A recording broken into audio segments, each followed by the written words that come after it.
porque é algo inteligente, né? E também uma coisa que eu fico assim pensando, né, já que a gente vai ter uma oficina no Congresso de Política, né, inclusive aprovada, sobre nós, os filhos e mães e pais e netos, acho bom ficar muito atento em relação a isso, né?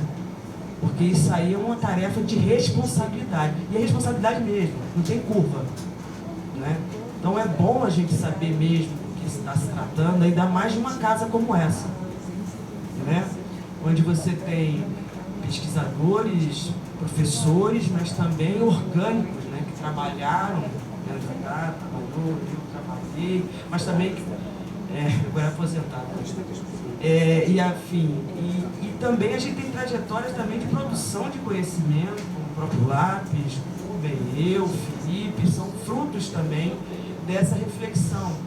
E aí eu fico muito preocupada que a gente não pode, eu acho que assim, a gente deveria pensar criticamente, acho que o Rubem puxou uma coisa que eu até fico feliz dele ter puxado, e ele mesmo puxar, que é a questão da autocrítica, né, com a galera da Laura Feinberg, né? Eu falo isso muito tranquilamente porque eu sou do Partido dos Trabalhadores, né? De uma época do Lula, lá atrás, né? Foi criado o Partido dos Trabalhadores, eu estava chegando na UERJ enfim, fui alçada nesse processo, do qual eu não me arrependo, mas nem por isso eu não... A galera me chama de zagalo, né? Não, Roseli tem que engolir, não adianta, ela fala mesmo, e é melhor ela falar, porque senão ele está ferrado, né? Então, assim, e também a capacidade também de desenvolver autocrítica é uma coisa bastante dificultosa e tem muito a ver com a forma política, a compreensão cotidiana da política que a gente tem. Porque e o planejamento, historicamente, tem essa ideia do opositor. Isso tem efeito nas relações cotidianas e na prática de experienciar a política. Quando o Rubem chama a atenção, que é outra lembrança que fico feliz dele ter lembrado, das experiências inovadoras, que foi um projeto que foi no final da gestão do FHC, que foi o Dadá que realizou, e ele me convidou para coordenar, e naquele momento, né, foram identificadas 42 experiências inovadoras de gestão e de tecnologias, sendo a maioria esmagadora do Partido dos Trabalhadores nos municípios. Ali a gente já identificou que estava na hora de assumir um governo progressista. Então eu fui criada, né, e de alguma maneira nunca tive problema, eu sempre trabalhei nesse governo, eu fui funcionária na época, quando o Serra era o ministro, né? Jatene, tá certo, desculpa, esqueci do professor Jatene, desculpa, professor. Não, e era, assim, era meio divino, né, essa coisa do Jatene, né? Eu lembrei do Beninho, porra, eu assumi cargo lá, foi na época do Beninho, mas enfim, é dessa área. E o Dadá era no departamento de descentralização, mas de fato, era na época do professor Adib Jatene, Davi Capistrano, então tinha uma relação, uma coordenação, uma composição política suprapartidária, né? Coisa que não se desenvolveu assim, no meu partido, pelo menos as gerações que assumiram, sobretudo no segundo governo Lula, e depois pegou Dilma. E, desculpa, eu falo isso porque eu já falei em vários lugares. Eu não tenho o menor respeito político ou intelectual pelo Wender. Para mim, ele é extremamente equivocado e ele, para mim, está na ala dos oportunistas. Porque se a gente criou hoje algumas rupturas, algumas contradições, é porque, de fato, é um cabo, resta para a gente aqui da academia apontar. Mas como eles também foram da academia, foram para um lugar executar e hoje de outra maneira. Você está entendendo como é que é? E aí a gente tem que tomar muito cuidado, né, com assim, a habilidade performativa do discurso progressista, ultra de esquerda, né, que eu rompi em 2010 com essas pessoas, porque não tem condição, não adianta criar mais médicos e deixar a enfermagem e a fisioterapia de fora, que ficou um buraco, fez uma rachadura que para mim não recupera. Pelo menos na minha encarnação não recuperará, na base da força de trabalho e saúde, como a gente tinha uma unidade antes. Então não vem com essa, não, a gente fica depois falando bobagem, eu acho que é OAB, acho que é a melhor forma da gente, de alguma maneira, acompanhar. O OAB e todas as suas capacidades de reflexão. Então você vê, e aí tem a história do cartão permanente. Então a gente tem que prestar muito atenção, porque há uma personalização e uma desresponsabilização com o modo como se pensa política, pratica política. Por exemplo, eu estudo e trabalho, por exemplo, com Conceição, que não está aqui, há 22 anos. A Conceição, né, quase esse tempo todo secretária, ela fez todo o caminho, o percurso do SUS, das ações integradas, foi com ela foi minha professora. Sacou como é que é? E aqui o professor Edson Cordeiro criou, na época, até com a Vera, nem lembro mais do nome dela, que era a coisa municipalização e o caminho, e a gente fez. E aí o Dadá também estava, acho que se não me engano, no governo do estado, Noronha, foi a primeira grande capacitação para a municipalização do estado do Rio de Janeiro. No país. E o que eu fico chateada, e acho que é uma esperança a gente poder conduzir isso, e eu já estou me colocando à disposição, né, pela parceria que a gente já tem com os CIMs, que esse debate tem que continuar, ainda que seja hegemônico. Vamos acertar agendas, se Rubem puder, ou alguns, inclusive colocar esses orientantes, porque no meu tempo a gente já vera, né? Aqui a galera é meio poupada, e senão fica magoado com o professor. E eu não dou conta, eu, sinceramente, eu estou esgotada totalmente. Uma questão da responsabilidade é muito séria. E como a história das instituições, tanto para cobrar de quem está aqui, para quem está cobrar de fora, porque senão fica um saudosismo, Dadá, que o antigo vai trazer a verdade. Porque isso aqui minimamente a gente não consegue. E Rubem tem toda a razão. A gente não sabe o que está falando porque a gente não tem discutido mais. Entendeu? E aí eu acho que isso é muito complicado, como é que a gente recupera minimamente uma capacidade de resistência quando você não pratica. Entendeu? E aí aquela coisa toda. E aí vai desde bolsa, prestação de conta, isso e aquilo, trabalho científico para avaliar, para a gente poder continuar organicamente. Não está perseguindo aluno, está perseguindo o professor, que ele acha isso injusto. Agora, porra, eu entrei para cá sem cotas, sempre fiz os relatórios, sempre fiz produção. E morava em São João de Meriti, Belfor Roxo. Então eu só quero chamar a atenção para esse debate, né? Porque isso faz parte da micropolítica que eu conheço. Não é a micropolítica que se realiza por aí, não. Pegando alguns atores eurocêntricos. Estou falando de um cotidiano que eu acho que faz falta e é bom você trazer. A gente vai continuar esse debate.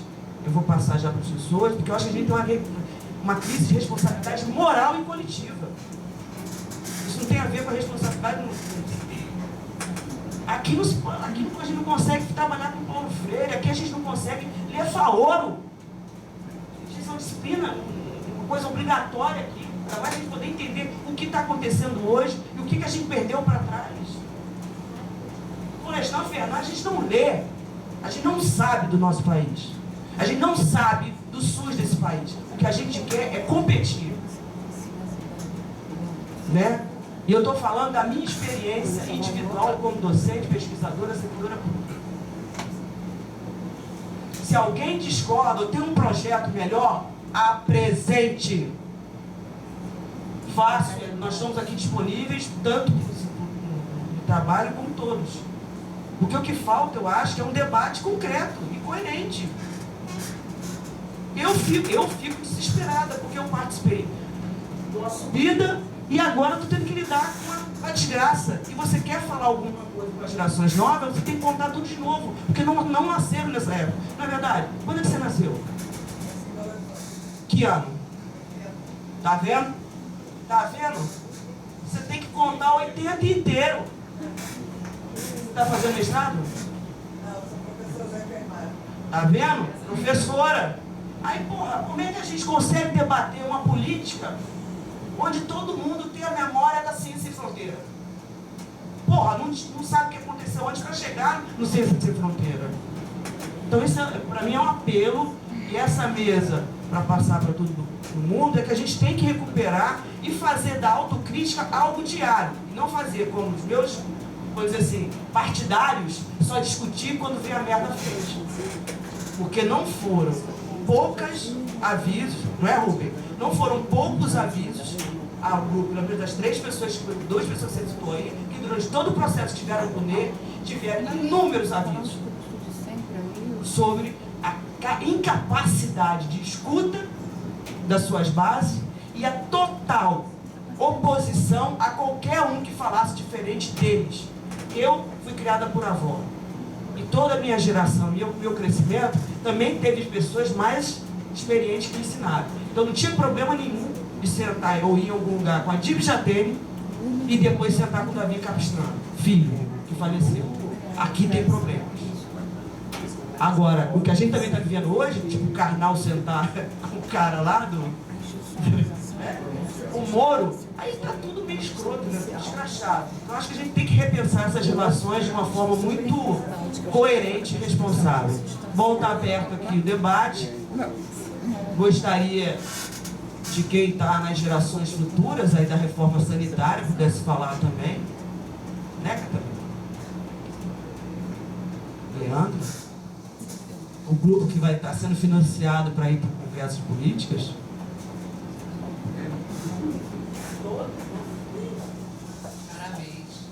Caramês se apresenta, tá? Bom, estamos falando de dinossauros. Eu sou um dinossauro. Não, eu quero colocar, enquanto estou eu e o Dr. Haroldo, nós somos da direção do Hospital Ernesto, e quando eu recebi o convite da Bionar, eu recebi por e-mail, né, a gente tinha feito a defesa do SUS, que foi muito interessante, né? Enchemos as plenárias, etc. e tal, mas lá no hospital nós estamos atentos. O hospital passa por um momento bastante crítico. Nós estamos com em torno de 150, 160 leitos resistindo. Queremos ver se até final de abril chegamos a 380 leitos. Manter nessa crise um hospital universitário desse porte não é fácil. E estamos aqui comungando, né, dessa discussão da defesa do SUS, da defesa da universidade, e acho que temos que ampliar sempre que possível isso. Quero dizer que, em relação ao hospital, nós temos algumas peculiaridades. Nosso grande desafio é esse hospital aberto e tentando ampliar o número de leitos. E entrarmos nessa discussão, né, aí, sobre a situação hoje do SUS, enfim, governo do Estado, a UERJ, etc. e tal. Só se estou solidarizando com todos vocês aqui. Obrigado.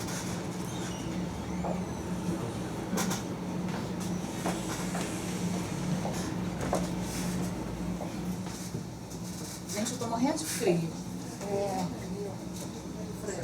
Alguns pontos foram tocados pela mesa e eu gostaria de resgatar, que eu acho fundamental nessa discussão. Isso é uma gota no oceano, né? A questão do financiamento é uma gota nesse oceano que não discute o papel do Estado, que tem na sua formação, na sua institucionalidade, várias instâncias de poder que ao longo da conformação do SUS nós fomos batendo palmas, né? E aí o Rubem tocou num ponto importante quando ele fala assim, olha, está fundamentado, está conformado na CIT. A gente tem, quando o Dada fala assim, juntou-se a sopa de letrinhas, né? É porque a gente ajuda muito a fazer sopa de letrinhas, né? A gente tem papel, a gente, exatamente. Então assim, mas na sua fala é importantíssima a questão do Estado, né? Se vai dar para frente, se vai dar para trás mais um projeto político, o financiamento, para mim, o que está por trás é um projeto de Estado muito maior. A gente ganhar dinheiro com a judicialização ao longo da conformação do SUS já é fato, né? O que a gente precisa saber é que SUS nós queremos. Um SUS que estava na Constituição de 88 e que ao longo do processo de conformação dele, a gente foi permitindo as suas alterações, porque quando que a gente discutiu o plano de cargos e salários, quando que a gente formou o funcionário público para trabalhar na saúde, Então agora a gente luta contra a terceirização, gente, vamos combinar. Então a gente vem ao longo de um processo de desgaste do papel do Estado muito grande. E aí eu não vou responder nenhuma provocação de professor nenhum, a quem eu devo muito respeito, essa instituição, mas a oficina que um grupo de estudantes montou para o Congresso de Políticas Públicas, ela só tem a intenção de resgatar uma parte dessa história, mas para convidar o que essa mesa também está precisando convidar. É um papel do Estado onde a gente ressignifica o papel dos atores, da gente, da população, do Estado que a gente quer. Então a gente tem que olhar para quem nos ajudou muito nesse processo de conformação ao longo do SUS, e a gente tem grandes atores, grandes agendas, as letrinhas combinaram muitas vezes, né? Em torno de vários diálogos, inclusive no processo de indução das políticas públicas, mas para dizer que o momento está crítico, a gente está num momento de ressignificar vários valores, e para isso a gente tem que transformar todo mundo em ator. Transformar todo mundo em ator está difícil. Fazer micropolítica a gente não faz na esquina, nem no bar de Vila Isabel. A gente está precisando ressignificar de fato vários valores. Acho que a mesa trouxe isso na palavra de cada um. E isso está reverberando em cada um de nós, que precisa resgatar a história, mas resgatar alguns conceitos fundamentais nesse debate, né? Acho que é isso. Quem é que está coordenando esse negócio? Para quem o microfone vai para mim, gente.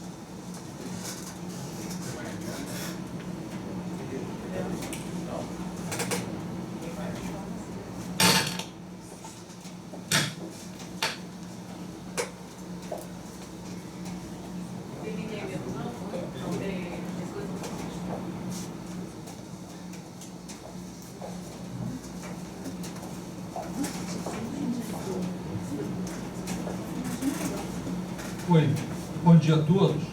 Eu confesso que eu vou falar até com certo receio, porque meu nome é Ronaldo Gomes e eu tenho feito algumas cadeiras aqui, algumas disciplinas, particularmente aquelas em que o Paulo Roberto e o Paulo Henrique está presente, o Gomes também, e tenho grande admiração pelo IMS, grande admiração mesmo. Acho que o IMS é um balão de oxigênio na academia, em geral, e particularmente na área da saúde, por conta da sua capacidade de trazer a política para a discussão da saúde. Bom, meu nome é Ronaldo Gomes, como eu disse, eu sou especialista em gestão de saúde da Secretaria de Estado de Saúde. E, na verdade, a minha fala aqui, o meu comentário, ele é absolutamente pessimista. Muita gente importante tem dito, eu lembro, por exemplo, o Nelson Rodrigues tem dito que o SUS está em processo de extinção. Eu confesso que de uns tempos para cá passo a dizer que o SUS acabou. O Sistema Único de Saúde acabou. Infelizmente, o Sistema Único de Saúde acabou. Por que ele acabou?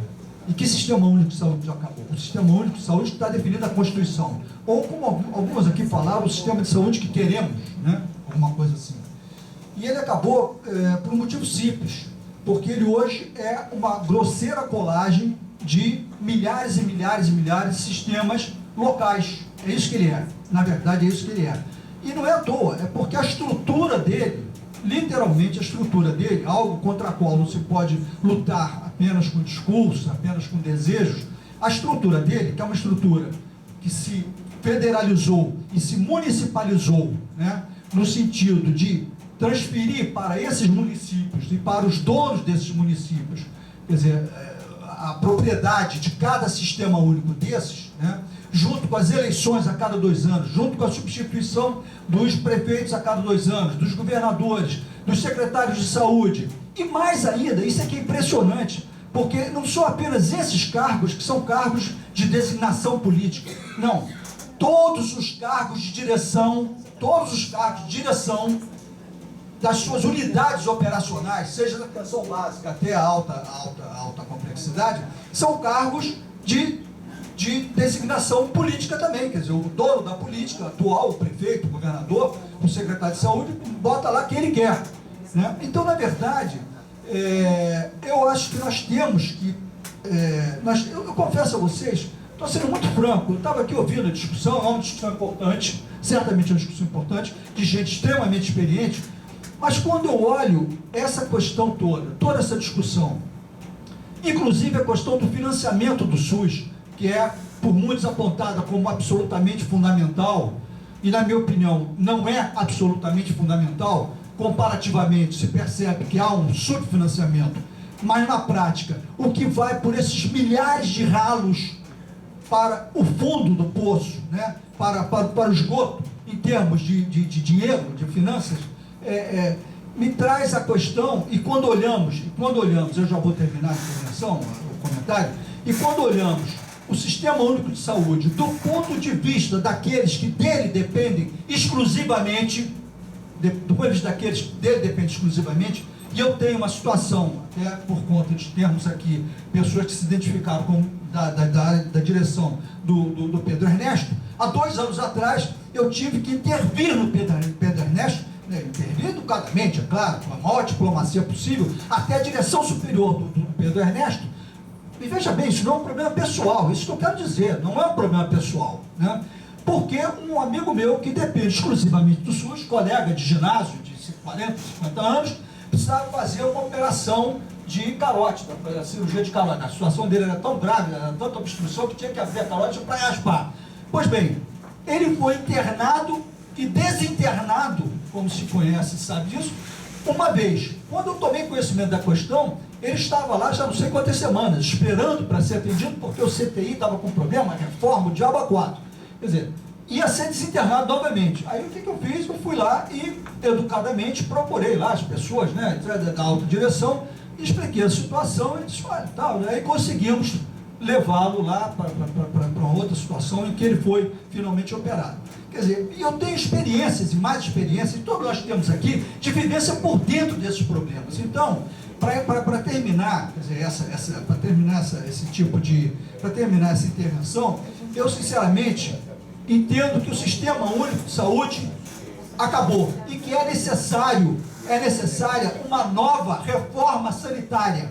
É necessária uma nova reforma sanitária que enfrente uma questão que o Gastão já levantou, não só o Gastão, como o próprio Jair Nilson e outras pessoas importantes, quer dizer, que é a questão dessa municipalização extremamente fragmentadora e alucinada, né, que transformou o Sistema Único de Saúde, na verdade, em milhares e milhares e milhares de sistemas únicos de saúde locais. Desculpe aí.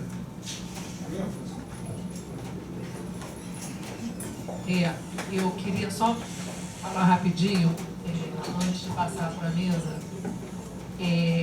Na realidade, eu fico muito feliz da gente ter esse debate. Aliás, parabéns para todas as pessoas que falaram muito bom as colocações. Eu, assim, entendo inclusive o sentimento que a Roseli coloca no final de quem acompanhou essa trajetória toda, vários ministérios, e entendeu o que era, porque realmente é muito difícil. Mas, assim, eu queria dizer que nós, embora com todas as dificuldades, com toda a crise, a gente tem tentado fazer o nosso papel. A gente tem tentado, né? No ano passado, a gente conseguiu construir aquele movimento UERJ em defesa do SUS, onde tinha a Luciana, que era da nutrição, estava aqui, tem a Clarissa, que a Roseli confundiu como uma aluna, mas ela é uma professora da enfermagem, que coordenou a mesa de tarde do seminário, onde o Eider estava presente. O Eider veio falar nesse seminário que a gente organizou e colocou a experiência dele enquanto questão dos mais médicos, né? A pessoa que coordenou o programa Mais Médico e todo o ataque que estava bem sendo feito. Eu acho o seguinte, a gente tem que ver também, a situação está tão ruim, a gente vive tempos tão ruins que a gente não pode nem se dar o luxo de ser pessimista, né? Está muito ruim para a gente ser pessimista. Então, eu acho que a gente tem que pensar o seguinte, qual é o lado bom disso? O lado bom disso, e acho que é o lado bom da UERJ, é que parece que a UERJ deu uma parada e as pessoas começaram a pensar reagindo ao que a Roseli criticou, que é a questão da produção científica. Então, quando eu vou no fórum de diretores, onde os diretores colocam suas situações, eu vejo que cada unidade começou a pensar o que é a universidade, o que eles estão fazendo. Isso é muito interessante.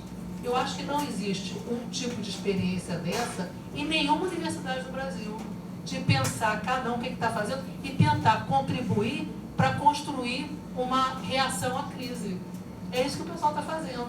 Aí ontem eu vi o professor da engenharia chamando gente, ele circulou todo mundo para falar sobre uma coisa super específica em engenharia. Mas é um pensamento importante. Onde ficamos hoje em relação ao que está se produzindo para a mecânica e infraestrutura no país. Super importante isso. Então, cada área começou, ele queria muito que eu fosse, eu falei, bom, eu até acho legal que vocês façam, mas eu acho que eu não vou entender nada. E assim, é melhor a gente ficar apoiando, claro, quem puder, mas ele estava muito preocupado de levar para lá gente que não era da engenharia. Eu achei muito interessante isso. E isso não está acontecendo só na engenharia, nem aqui, ou no Instituto de Nutrição, que está fazendo um super trabalho para refletir isso, chamando pessoas para conversar. O Rubem tem acompanhado, né? Passando filme. Então, assim, é muito importante esse momento, a gente tem que capitalizar isso. E capitalizar isso significa fazer o que ela falou. Um pouco a gente se organizar e estruturar, né? Eu acho... gente, isso merece palmas, vamos combinar. Relacionou super bem o trabalho da gente. Pois é, então eu acho assim, aqui o MS tem essa contribuição, é a contribuição histórica, mas é a contribuição atual também, né? Esse debate tem que ser repassado para muitos outros lugares, a gente tem que continuar com isso. Eu acho que a gente podia, não sei, vocês que são da área, eu não sou dessa área, a minha área puxa muito para a produção científica, é complicado, né? E eu fico dividindo meu tempo com isso, mas eu acho que, mas é assim, eu não faço epidemiologia por epidemiologia, eu faço epidemiologia que se liga à avaliação de serviço, avaliação de política, está querendo contribuir. Levei muito, apanhei muito também, apanhei muito de tentar querer colocar lá. E o problema que a gente vive na epidemiologia, mas eu acho que junto um pouco com o que vocês estão falando, é que assim, não podemos virar também camisa de força da evidência científica. A evidência científica não responde a tudo, entendeu? E isso existe uma corrente de epidemiologistas que estão embarcando demais nisso, mas existe também uma corrente de epidemiologia que critica isso. Tem uma corrente forte que critica isso. Então a gente tem que ter claro, nossos alunos têm que entender isso. Evidência científica não é só a gente pegar e aplicar. Não, a gente não pode passar por cima, mas também não pode achar que isso vai resolver os problemas. Então o que eu queria dizer é o seguinte, a gente poderia pensar uma estrutura de debate que aprofundasse essa questão do SUS, avaliação de serviço, tudo isso, mas trazendo pessoas que têm contribuído, algumas daqui, outras de fora. Eu acho que um nome que a gente pode chamar é o Jair Nilson. Eu acho... Não está mais viajando. Vamos chamar... a gente pode fazer um esquema assim... eu acho que tinha que pensar os colegas que estão fazendo movimentos semelhantes ao nosso e na Bahia, mas também em São Paulo. Eu acho que tem gente. Eu acho que a gente poderia crescer nisso daí. E eu acho que esse é o papel do IMS, né? E fico feliz que a gente esteja aqui nessa situação discutindo isso. Amanhã teremos a aula do Fiore, viu? Eu acho que tem que estar todo mundo aqui. Eu fico um pouco triste de ver que só tem os alunos que teriam aula hoje, né?